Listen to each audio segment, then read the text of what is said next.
What up, YouTube, and welcome to another StarCraft 2 cast. On the bottom right-hand side of the map, we have our red Protoss player, Hanson, and on the top left-hand side of the map, we have our blue Zerg player, Insomnium. This is going to be a diamond versus diamond level matchup.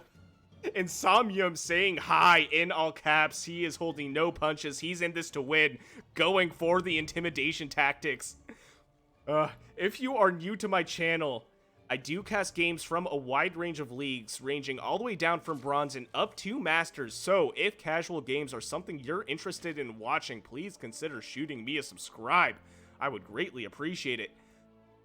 Now, back to the show, we do have Hanson coming in with a relatively early scout right here, taking a look. Insomnium's actually going to be going for a hatchery first, but Hanson manages to block this, and Insomnium's like, nah, we are not bothering with this right now, and actually going to be expanding in such a weird location. This is like the 5th or the 6th base location. This is not what we typically see. Normally, if the Zerg gets their hatchery blocked, we see them expand in the 3rd base location, but I almost feel like this is the first place he clicked, and he just did not want to waste a moment. He is following a build order. He's like, I got timings to meet. We got quotas. We are not going to let this delayed hatchery cost us a build. But Hanson, he's still bent on making sure that Zerg does not expand in this natural base location, and now moving into the main base of the Zerg. But I think at the inopportune moment, because it looks like Insomnium is actually going to be going for a 3rd hatchery here. So this is a really greedy play coming from our Zerg player right here, but Hanson is scouting, so he can rest assured that he is not going to be cheesed right now. The spawning pool is just about finished, but not quite yet, and Hanson is going to see that this is going to be a double expand by the Zerg player before the spawning pool even finishes. This is going to indicate for sure a macro playstyle coming from this blue Zerg player. Taking a look at the red Protoss, he's got kind of a lackluster wall right here, I gotta say, and this is right in front of Insomnium's face. He's like, okay, well, there's not really anything going on right here. I could totally just alter my builds, get a bunch of speedlings, and destroy everything that the Protoss owns. So Insomnium, that is an option for him right here. He could alter the build and start cutting drones and go for a bunch of Zerglings and take advantage of this open wall right here. We do see what is going to be an adept running to the other side of the map, and I think the wall is not even closed right here, so a stalker needs to hold this middle portion of the wall, and we would like to see a gateway right there, because right now there is a bunch of space for those Zerglings to get through, and Insomnium going so aggressive in defending against this adept here, and ultimately Hanson losing that adept just overextended a little bit right there. I don't think he even got a single worker kill. He did not. And we see a 3rd Nexus coming down for Hanson. So Hanson is responding to greed with greed, but this is still an open wall right here, and Insomnium sees this, and right when I say that, Hanson, he's listening to me. He's like, fine, man, quit roasting me. I'll throw down the Nexus. Jeez. Or not the Nexus, the gateway. So we have a gateway right here. Finally able to hold this wall right here, but the Zerglings do spot this 3rd Nexus, and we have what is going to be a hero oracle. So Hanson, not forced to cancel this, actually able to kill all those Zerglings. So the hero oracle saving this Nexus, but at the cost of revealing itself. So now any oracle harassment is going to be so much harder to pull off. Man, at this point, I would expect to see spore crawlers. Yes, we do see it, 1 spore crawler in the main base. I would expect to see a couple more spore crawlers coming down into the 2 expansions here for the Zerg player. He sees that there are oracles on the map. We do have what is going to be a spore crawler right here in the expansion. Great reaction time by Insomnium, running these drones away immediately. These oracles, bloodthirsty, trying to pop as many drones as they can, but Hanson has to be careful not to overextend himself here. This oracle is almost dead. This reaction time from Insomnium is insane, though. Hanson overextending himself just a little bit, and we also see what is going to be an attack right here on the Nexus. This Spore Crawler actually destroying that Oracle right there. I think Hanson was too distracted by this Nexus, so overextending with those Oracles. Taking a look at the workers killed, that was only 4 workers killed. 4 workers killed to 2 Oracles. That is not a trade. That is ideal, and behind all that, losing his 3rd Nexus. So Hanson finding himself in a really tough position right here, pushing out with a very small army, but I don't think this is enough to deal with 2 Queens and a handful of Zerglings, man. Hanson is just routinely overextending himself in this game right now, man. And the Speedlings are done, and taking a look, we have what is going to be burrowed Zerglings in all the potential expanding locations for the Protoss player. Great reaction time here by Hanson, though, able to warp in a Stalker and close off that wall. I think that honestly could have ended the game. If those Zerglings got in right there. I would like to see maybe a shield battery here as well. We do see Hanson throwing down a pylon, though.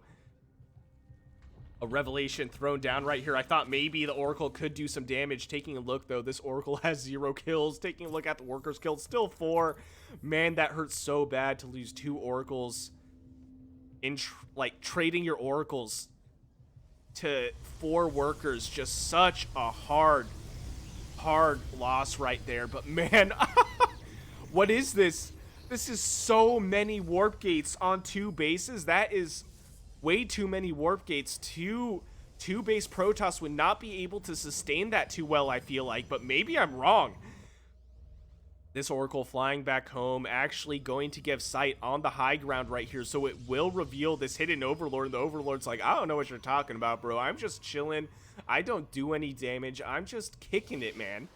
This Overlord's just vibing, dude, and I think it's probably going to go down pretty soon. We do see a push out right here of what is going to be Zealots and Stalkers, and these Zealots are moving quite fast. And taking a look at the upgrades is actually Charged Zealots with +1 attack right here. These drones evacuating immediately. Insomnium's like, all right, I'm gonna leave this base. I'm not even gonna try to defend this. So good pickup here by Hanson. This does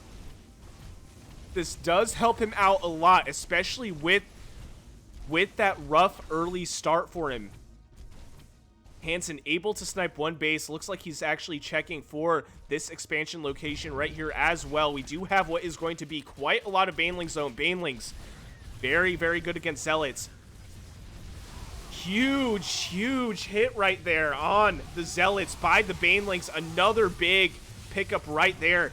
In the middle of this engagement, we do have what is going to be a Warp Prism, but I think the Warp Prism's actually going to run away.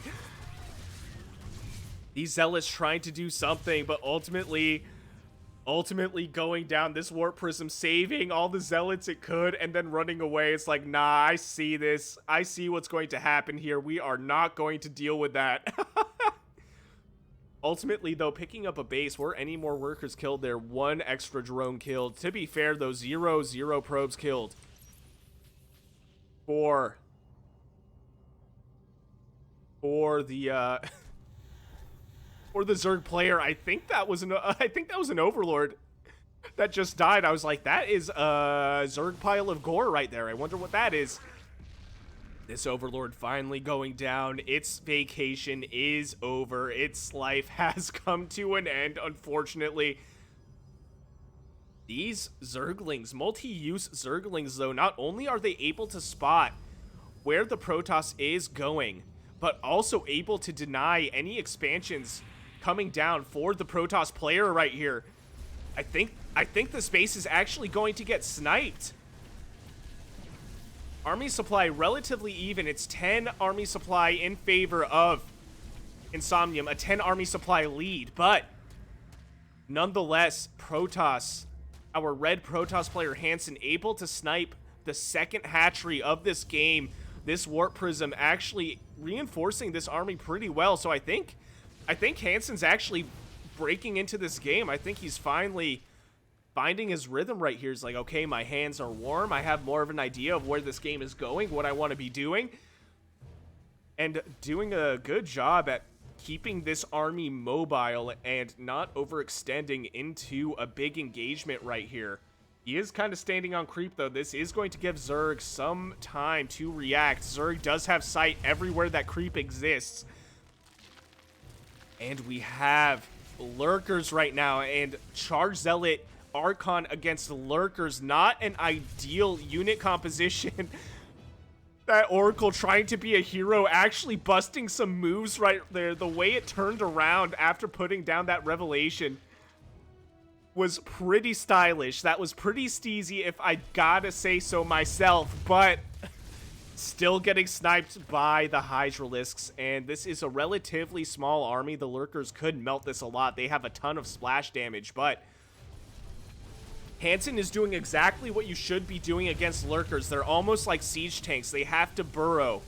They require a lot of actions to get set up. They have to burrow, and then they have to unburrow if you gotta move them. So, Hanson doing a great job sniping his third hatchery of this game. And there's really no purpose in engaging into a straight Lurker army.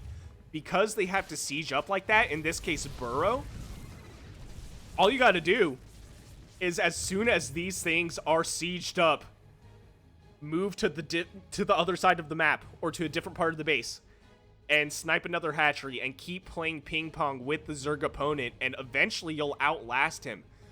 That's the one downside with Lurkers, and Charge Zealots are relatively fast. Archons are just such a solid unit. They have good movement speed, and they do great damage against Bio. It looks like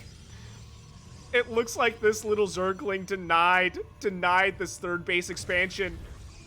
This Observer, though, slowly coming in. It's like, don't worry, my Protoss children. I will give you the eyes you do not have. And Hanson able to expand right here, but keep in mind, this is a 12-minute third base, so Hanson's been stuck on 2 bases for quite a while. He is floating... Never mind, I thought he was floating a lot of money. We actually have what is 10 Zealots on the way. He was floating 1,000 minerals, and then I was like, where'd all that money go? It went into 10 Zealots, which costs exactly 1,000 minerals, so... Hanson, though, doing a great job right here, controlling this army, making sure nothing catches him off guard, making sure that these Lurkers don't destroy his precious Zealots. All these Zealots, that's a ton of units that he could potentially lose, and I think he could probably run to this base right here and snipe it again. Or maybe even run to the top right-hand side of the map right here. Running around on creep, though, excuse me. This gives Insomnium a big idea of where Protoss is going. There is so much vision right here. This is going to be a decent amount of Archons potentially warping in. 3 more Archons. Insomnium moving up with his army just a little bit, burrowing the Lurkers. I would run away if I were Hanson, and he does run back, but so does Insomnium. So these players not really sure how to engage with each other right here. And we have an attempted snipe, but there's just too many Zerglings. Archons do a great job. Archons do a great job at splash damage against Zerglings, but that was just too many of them, even for that one Archon to handle. And now we have what I think is going to be a bit of an overextension here for Hanson. Actually, Insomnium throwing down the GG. Does he think he loses this engagement? There's no way. Hanson saying no. He's like, I'm still in this game, man. I'm not leaving just yet. And saying it's just the Lurker. So I wonder if he's trying to say that Lurkers are overpowered and leaving the game, giving Insomnium our victory. In Hanson, he was on 2 bases too long and could not keep up with Insomnium's macro and also overextending himself into these Lurkers. All he had to do was keep his army alive and potentially stay in the game. So Insomnium coming at him with the Manor GG. For a second there, I thought Insomnium thought he lost the game. But no, not the case. Very fun one. Diamond versus Diamond level matchup. If you enjoyed what you saw, please consider shooting me a like and subscribe. I would greatly appreciate it. And if you want me to cast any of your own games, I will leave my email in the description below. And I'll see you guys on the next one.